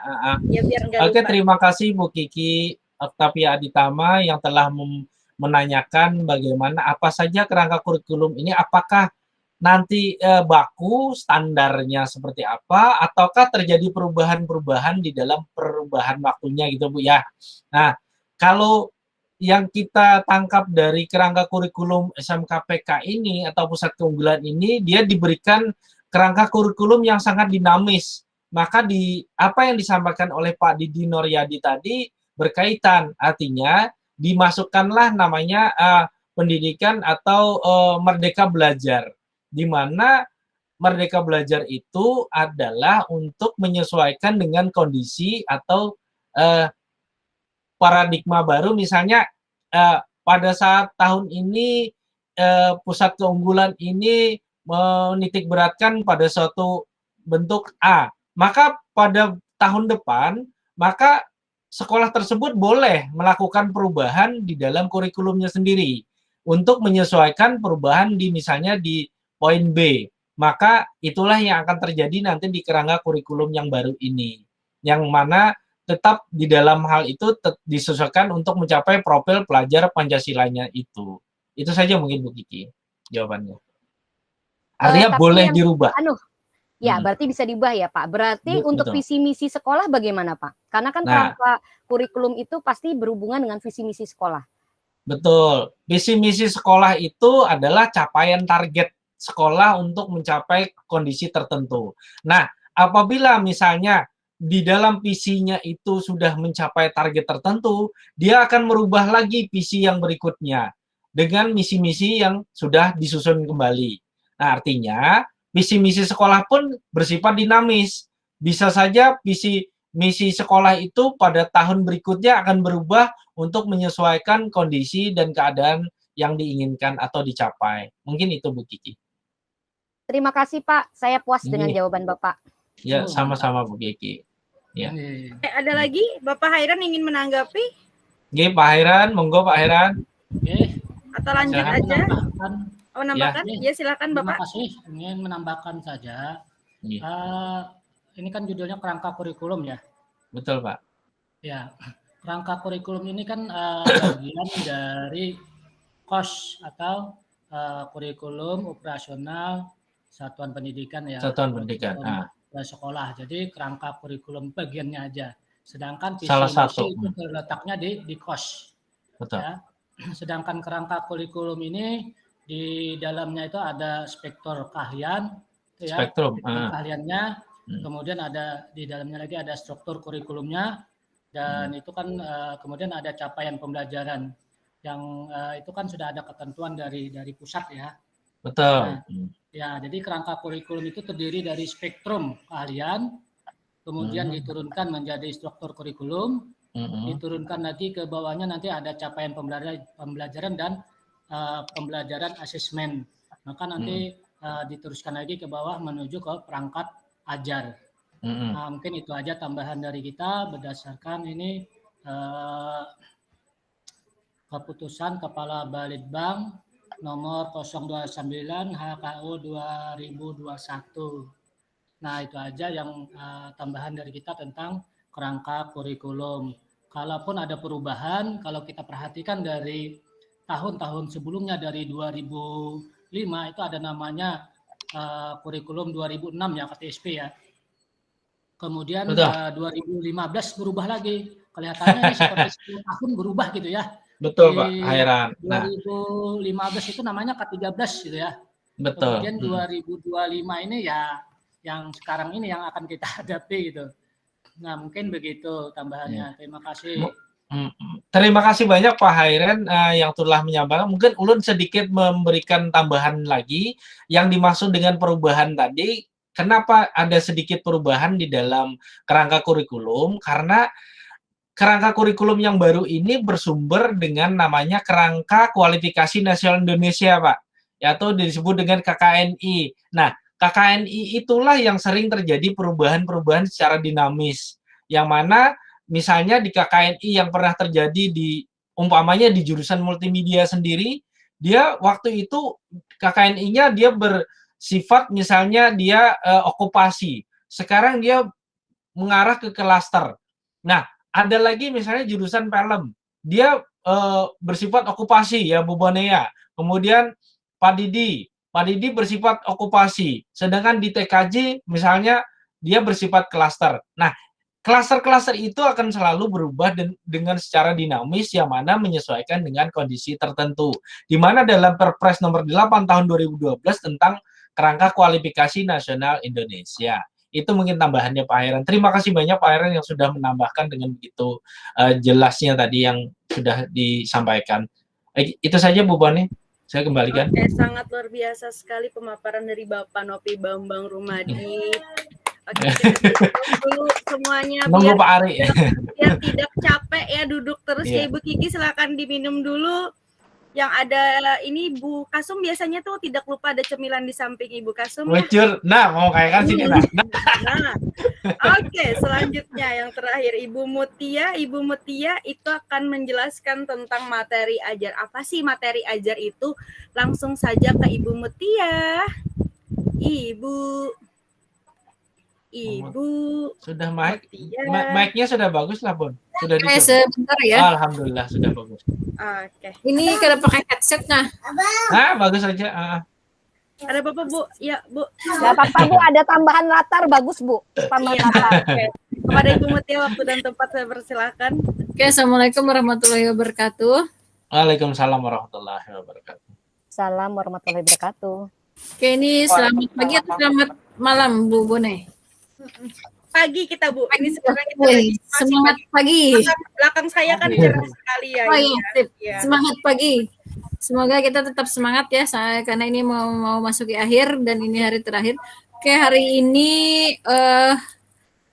Ulun akan menyampaikan tentang modul ajar. Sebentar, ini presentasikan, tapi sebenarnya ini dapatnya dari materi juga. Oke, tentang materi modul ajar yang sudah Ulun dapatkan selama kebetulan ini kemarin hari kelima kalau nggak salah ya. Modul ajar, ini kelihatan ya presentasinya, Bapak Ibu? Ya, kelihatan. Terima kasih. Modul ajar adalah sejumlah alat atau sarana media, metode, petunjuk, dan pedoman yang dirancang secara sistematis dan menarik. Oke, modul ajar merupakan implementasi dari alur tujuan pembelajaran yang dikembangkan dari capaian pembelajaran dengan profil pelajar Pancasila sebagai sasaran. Oke, mungkin yang kita sudah ketahui, bagaimana cara membuat modul ajar, kita harus membuat capaian pembelajaran terlebih dahulu, kemudian kita membuat alur tujuan pembelajaran, baru kita bisa membuat modul ajar yang akan kita implementasikan ke siswa. Modul ajar disusun sesuai dengan fase atau tahap perkembangan peserta didik, mempertimbangkan apa yang akan dipelajari dengan tujuan pembelajaran dan berbasis perkembangan jangka panjang. Oke, langsung next aja. Ini mungkin komponen modul ajar, mungkin Bapak Ibu juga sudah membuat modul ajar untuk materinya masing-masing. Untuk SMK kita kebetulan kena fase di bagian E. Nah, itu untuk capaian pembelajarannya kita juga kemarin sudah ada di share. Untuk komponen modul ajarnya itu berisikan 3 komponen, ada berisi informasi umum, berisi komponen inti, dan ada lampirannya. Kalau yang Ulun tangkap dari bikin yang kemarin, kalau persepsi Ulun awal ya, kalau modul ajar itu Ulun kira cuman berisi materi saja. Ternyata ini mungkin kayak RPP, kalau kita dulu namanya RPP, jadi sekarang untuk sekolah penggerak namanya modul ajar. Jadi mungkin perubahan di nama aja ya Bapak Ibu. Kalau dulu namanya RPP, sekarang komponen sekarang namanya modul ajar. Nah, jadi untuk modul di informasi umum itu harus berisikan identitas sekolah, kompetensi awal. Nah, mungkin tambahannya di sini ada profil pelajar Pancasila.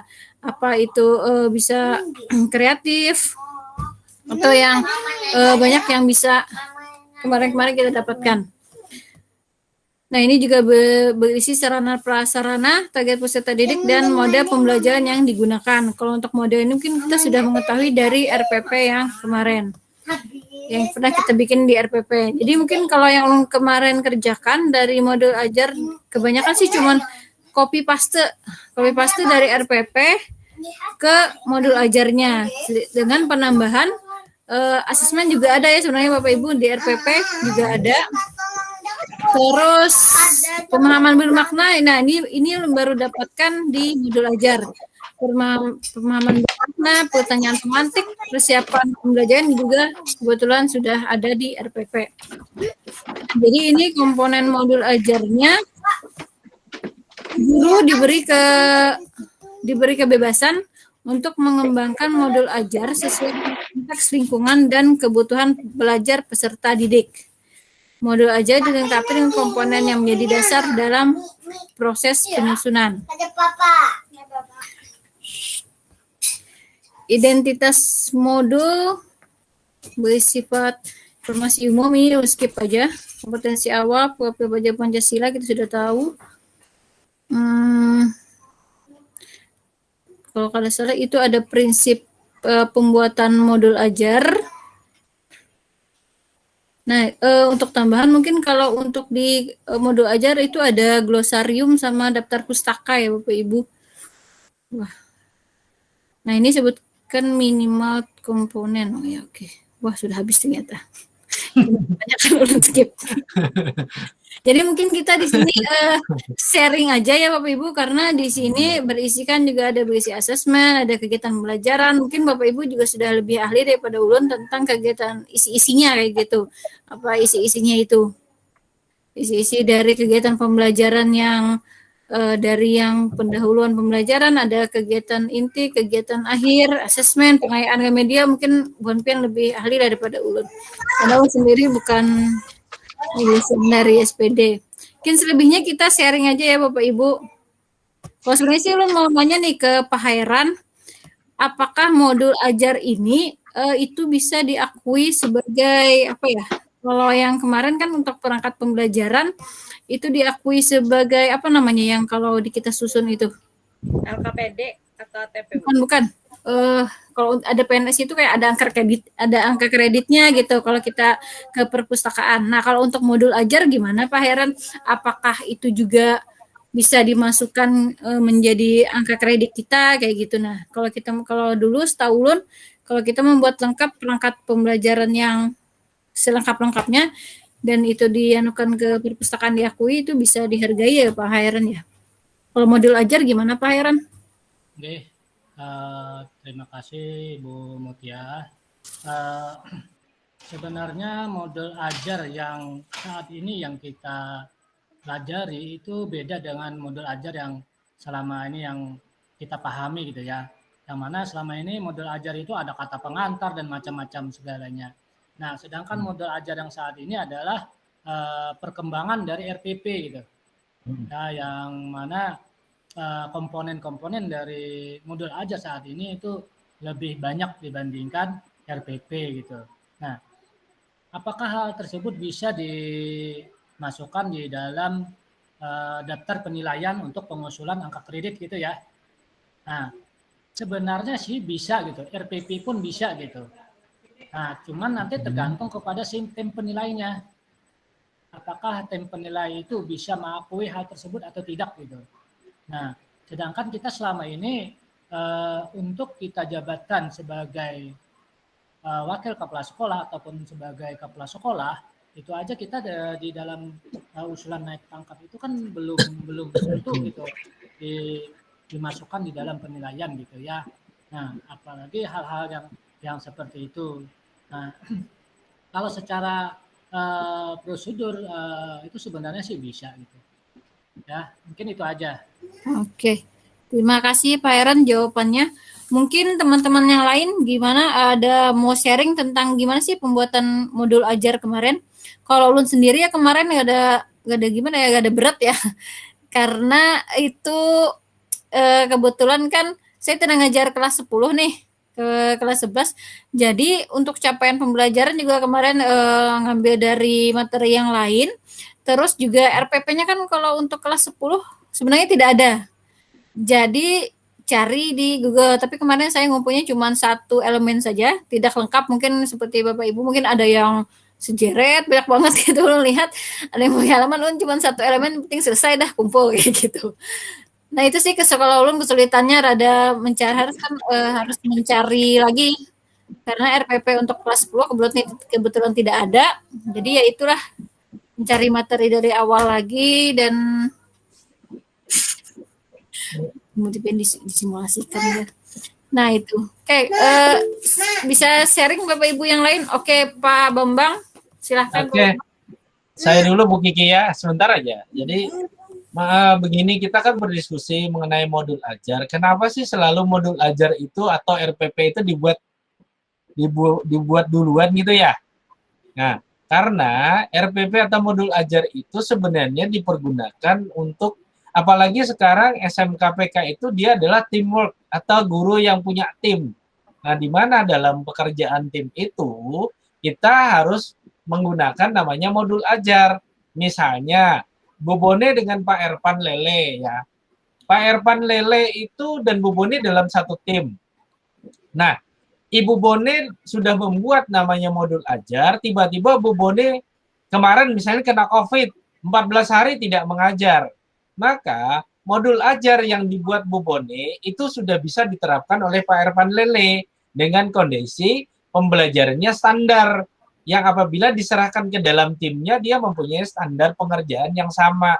Jadi tidak masing-masing guru membuat aturan masing-masing, tapi aturan di dalam modul ajar itulah yang diikuti. Misalnya dalam pertemuan kedua Ibu Bone sakit, tiba-tiba di situ ada namanya praktek, tapi karena Bu Bone sudah menuliskan di situ aturan prakteknya seperti apa, Pak Ervan Lele tidak akan kesulitan. Mungkin itu tambahannya dulu mengenai modul ajar. Itu dulu Bu Mutia biar rame. Tuh Bu Kiki dari tadi ngangkat tangan terus. Iya. Terima kasih Pak Bambang. Mungkin dapat menyimpulkan, mungkin sebenarnya kalau untuk modul ajar sebaiknya itu ada kayak MGMP sekolahnya gitu ya. Jadi guru yang sama bikin modul ajar yang bisa dibagi lah. Kalau kita timnya kan, saja Bu, mungkin ya, tim di kelasnya atau di dalam lingkungan sekolahnya tidak ya, betul. mesti MGMP. Iya sih, maksudnya yang tim di sekolahnya masing-masing untuk guru-guru yang mengajar yang pembelajaran yang sama.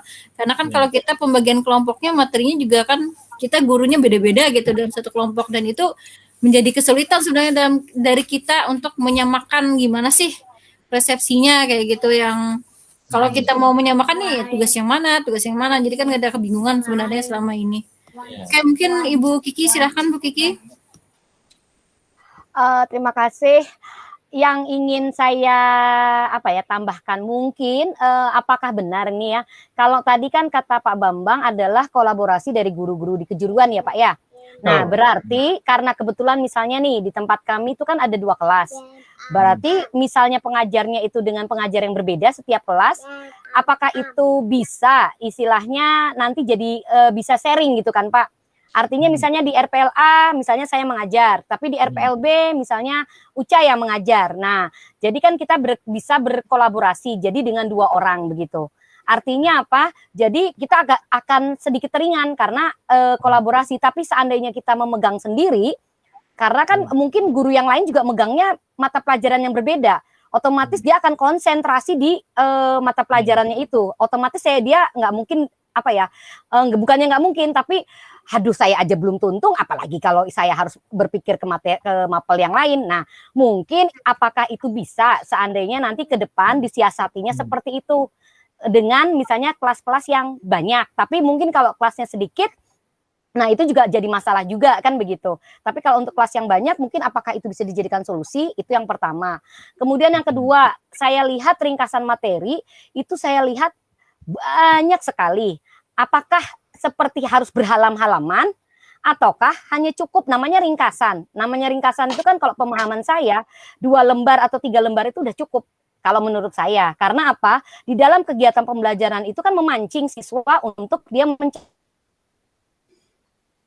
bukan kita yang memberikan pengarahan begitu. Karena kalau kita memberikan materi itu sama aja kita mencekoki mereka, akhirnya mereka tidak mau mencari. Nah, itu mungkin pertanyaan kedua, apakah ringkasan materi itu hanya dibatasi oleh halaman ataukah istilahnya cukup hanya ringkasan yang pokok-pokok? Kalau saya lihat kan kayak Bu Bone gitu kan, cukup seringkas mungkin, habis itu sudah. Nah, artinya kan nanti modul ajarnya paling cuma berapa halaman kan gitu. Tapi kalau saya lihat dengan Bu Jureda, itu kan sampai 23 halaman, Pak Bambang sampai 17 halaman. Nah, itu jadi saya makanya ingin yang saya tanyakan, namanya ringkasan materi itu apakah harus sebanyak itu ataukah cukup hanya dengan memancing supaya siswanya akhirnya dia mencari begitu. Oke, terima kasih Pak. Makasih Bu Mutia, kita kan sharing ya.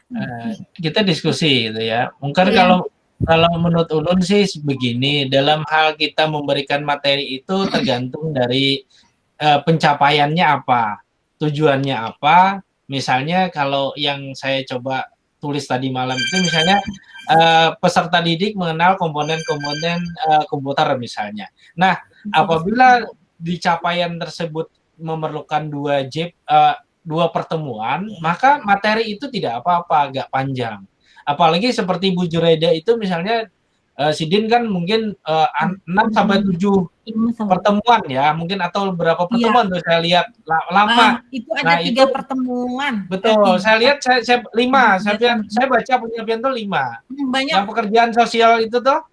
Ya banyak, Pak. Nah, memang. karena ulun membaca punya pian itu, jadi menurut ulun sih tidak ada masalah dalam hal materi. Intinya capaian yang ingin kita tuju itu apa berdasarkan materinya. Memang anak-anak sekarang kan disuruh namanya cara belajar siswa aktif lah. Guru hanya sebagai fasilitator dan motivator, bukan sebagai pusat sumber belajar lagi. Pusat sumber belajarnya banyak gitu loh. Itu mungkin banyak Pak pertemuannya Pak, memang. Betul. Memang ulun melihat ya. Banyak pertemuannya dalam satu elemen itu saya banyak banget pertemuannya itu. Mungkin itu kayaknya begini. Jadi kalau dilihat sih dari pertemuan itu dengan materi sebegitu memang sudah dipadatkan banget gitu loh. Oke, Bu Kasum silakan Bu Kasum. Ya, Assalamualaikum warahmatullahi wabarakatuh. Terima kasih. Waalaikumsalam warahmatullahi wabarakatuh. Jadi untuk modul ajar ini sebenarnya kalau kita lihat tidak dari teman-teman sendiri berbagai macam jenis ya. Jadi hasilnya itu macam-macam. Kemudian yang dicontohkan dari fasilitator IHT kita juga ada 3 macam. Berarti kan memang redaksinya itu tidak artinya banyak gitu, bebas mungkin membuatnya. Nah, jadi kalau menurut saya pribadi sebenarnya itu kalau ingin disamakan itu kesepakatan kita aja dari sekolah. Nah, mungkin dari Pak Bambang sendiri sebagai manajemen mutu kan bisa membuat SOP-nya mungkin mengenai kurikulum gitu ya. Modul ajar di SMK Negeri 2 itu sebagai sekolah pusat keunggulan itu nanti seperti apa yang diinginkan. Mungkin tadi materinya hanya nanti ada lampirannya aja ya Bu Kiki ya, tidak terlalu banyak gitu ya kan. Betul. Jadi semua yang kita tampilkan di modul ajar itu kebanyakan kan misalnya materi yang sesuai kita berikan ke siswa gitu. Nah, jadi mungkin kalau menurut saya seperti itu. Terima kasih Bu Mutia. Ya, terima kasih moderator. Ya, terima kasih Bu Kasum atas tanggapannya. Saya setuju sih sama Pak Bambang sama Bu Kasum juga untuk yang ringkasan materi tadi. Kalau untuk lampiran, kalau ulun sih lebih ke ringkasan ngasihnya. Karena tadi seperti yang Pak Bambang bilang, sekarang kan berpusatnya ke siswa, kita cuma sebagai fasilitator. Jadi untuk sebagai fasilitator kita cuma sebagai pemancing aja gitu. Paling yang kita kasih materi sedikit, terus anaknya mengeksplor lebih jauh lagi. Bisa mungkin lewat diskusi, lewat cari di YouTube, cari di Google, terserah aja. Ya silakan Pak Ari. Mungkin itu kan seperangkat alat kita dalam hal kegiatan belajar mengajar. Jadi dalam hal ini mungkin ketika di ringkasan materi itu adalah mungkin petunjuk kita nantinya ketika kita mengajar itu seperti apa atau bahan poin-poin yang nanti yang kita ajarkan gitu. Nah, untuk misalnya materinya itu bisa aja kan misalnya ketika dia mau membaca bisa kita sediakan bahan ajarnya ya ataupun berupa video dan sebagainya. Jadi sebenarnya modul ajar itu tidak kita sampaikan dalam artian ke siswa kita. Dalam artian gini, dokumen modul ajar itu tidak tersampaikan ke siswa gitu. Ya. Tapi tersampaikan kepada guru-guru yang mungkin bisa juga sebagai tim teaching kita ya. Dan itu sebagai petunjuk kita dalam melaksanakan kegiatan belajar mengajar tadi. Jadi bisa saja mungkin di uraian materi atau di ringkasan materi tadi poin-poin yang akan kita sampaikan nantinya misalnya materinya apa saja ya. Tidak secara keseluruhan misalnya seperti itu dan juga mungkin yang diakibatkan banyak bisa saja tadi ada beberapa kali pertemuan itu tidak masalah gitu. Yang penting poin-poin apa saja nanti yang diajarkan, nah itu yang kita sampaikan di modul ajar tadi sehingga ketika ada teman kita yang menjadi tim teaching kita ataupun guru yang lain yang menggantikan kita, dia bisa melihat modul tersebut gitu ya. Jadi seperti itu. Mungkin yang bisa saya sampaikan. Terima kasih. Assalamualaikum warahmatullahi wabarakatuh. Waalaikumsalam warahmatullahi wabarakatuh. Terima kasih warahmatullahi wabarakatuh. Tanggapannya Bu Juraida. Silakan Bu Juraida. Assalamualaikum. Anggi, kebetulan ada Pak Hairan masih ada ya. Ulun mau bertanya sama Pak Hairan. Perlukah dalam modul ajar itu misalnya satu elemen kita kan ada beberapa pertemuan. Kemudian perlukah kita itu Pak Hairan semuanya LKPD yang kita berikan kepada anak itu kita masukkan gitu loh. Kayaknya kalau kita itu memang banyak jadinya ya LKPD-nya itu kan sekali LKPD terus ada juga acuan rubrik penilaian gitu. Rubrik penilaian dari kita, kunci dan sebagainya itu perlulah Pak Hairan dimasukkan yang semua kayak gitu tuh. Oke, langsung jawab ya deh. Pon? Langsung jawab kan deh. Langsung aja Pak. Silakan Pak. Raise hand dulu Pian. Kalau menurut Pian perlu lah Pak sejelimat-jelimatnya Pak dimasukkan gitu nah. Angkat tangan dulu Pak Pian. Makasih Bu Juraida. Seperti apa yang sudah dijelaskan oleh Bapak Ibu tadi sebelumnya, bahwa modul ajar itu adalah alat untuk kita untuk mengajar. Ibarat orang bertani itu cangkulnya. Artinya apa yang dikatakan Pak Babang tadi adalah seandainya nanti ada teman kita yang atau kita sendiri misalkan ada berhalangan gitu. Nah, begitu melihat modul ajar kita gitu, melihat isinya gitu, ada LKPD-nya, ada rubriknya, maka kawan-kawan kita itu akan memahami dengan hal tersebut gitu. Nah, apa yang harus mereka lakukan sehingga hal tersebut perlu dimasukkan di dalam modul ajar gitu. Nah, cuman mungkin nanti ke depannya karena saat ini modul ajar ini kan belum ada bentuk yang pastinya dengan ada beberapa contoh gitu ya. Yang mana misalkan dari contoh itu yang sudah dijelaskan oleh Ibu Mutia tadi tentang identitas informasi umum misalkan. Nah, informasi umum itu ada yang meletakkan di atas, ada yang di kiri, ada yang di kanan gitu ya, ada yang berbeda-beda gitu.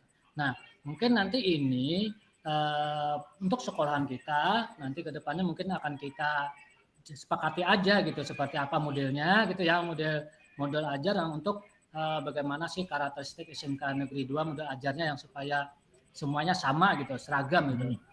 Tapi tidak cuma model ajar aja, tapi mungkin juga sampai dengan ATP, alur tujuan pembelajarannya gitu. Karena ATP ini kan sama model silabus ya, model silabus. Ya, silabus.